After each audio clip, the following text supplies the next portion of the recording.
But what's your view on ferritin? What's happened to ferritin with COVID, and where do you keep your patients' levels at? Those are all very, very good questions. Stuff that I think about too. And we know as practitioners, ferritin is an acute phase reactant, which means it can go up when there's inflammation in the body, and it doesn't necessarily mean. So ferritin is a measure of iron storage, and so when ferritin levels are high, those physicians that are only checking ferritin levels might say you have too much iron. Well, that's not. If you don't check the other iron indices, you don't know that that's the case. So I never draw ferritin alone. I draw ferritin with total iron binding capacity, iron total, and percent saturation, and then you get a better picture. Is this ferritin elevation, or is this secondary to iron overload? So there's a lot of people that suffer with iron overload, and I diagnose that very frequently in my practice, and frequently have patients phlebotomizing. Now, whether you want to call them hemochromatosis or not, which is a genetic disease for iron overload, doesn't matter. I see 10 people have iron overload for one hemochromatosis. So they have the same problem, too much iron, and it clogs, makes the blood thick, more likely to clot. And it can cause, organ problem, in the kidneys and the liver and the heart. So it is important.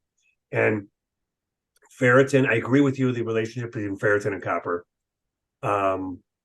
It's interesting with COVID. I've been checking serum copper and plasma zinc levels. It's just part of a routine that I do for new patient blood tests. And once a year, I do it on all my patients because I want to see copper levels higher than zinc levels. And what I found during COVID, because so many groups were talking about zinc as an ionophore and zinc to be used with hydroxychloroquine. You heard from first the holistic practitioners, and then really the regular doctors were all promoting zinc, zinc, zinc, zinc, zinc. So everyone starts taking zinc, zinc, zinc, zinc, zinc. What I started to see was, instead of levels like this, my patients, I started getting this. I would tell them you're zinc overloaded. Now, I can't tell you I saw any there's no syndrome that I've seen. You can get zinc toxic, and I didn't see anyone get levels like that. But I did see some subtle shifts in the immune system when the zinc levels were too high and the copper levels were too low. I would see slightly lowered white blood cell count. I'd see lymphocytes up, neutrophils down just a little bit. They were still in the reference range. And if you weren't looking for it, you weren't going to see it. And I also would observe that patients who have this seem to get more frequent viral infections. And they were getting hit a little more frequently with, I can't tell you they were hit more frequent with COVID because we weren't really checking for it. And we were treating viral infections, whether you had COVID or RSV, or it didn't really matter to us, what you had. We treated it the same way.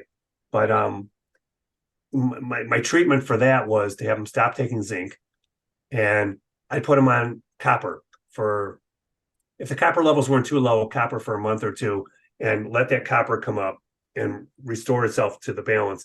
And you'd see the white blood cells shift again. And the neutrophils come up and the lymphocytes come down. And they just didn't, they would stop getting their frequent illnesses. So in regards to iron, I agree with you. I think copper is really important. We know copper is really important for the immune system and for white blood cells. And now you can get copper overloaded too. Women taking birth control pills frequently have high copper levels and low zinc levels. And instead of like this, they're like, you can't see from my hand, but their copper's way up here and zinc is way down here. They don't, they're not feeling well when that's the case either. So at that point, for women on birth control pills, I really find it difficult to get that restored, that balance restored, unless they stop birth control pills. Those women I would put on zinc and not copper, but that just doesn't seem to restore itself very easily unless they come off birth control pills. So there's a huge correlation with that. And look, all these metals, zinc, iron, copper, are, it's just so incredibly important to have adequate amounts and have them in the proper balance. Yeah. And when these things become out of balance, man, people don't do well. And iron as you mentioned earlier, iron is very oxidizing in the body. Look at our cars, especially if you live near the ocean, and they rust out really easily because the iron, just that salt, sets in motion the oxidation process of iron, and you start rusting out, and we can rust out in our bodies when that happens. So tell me,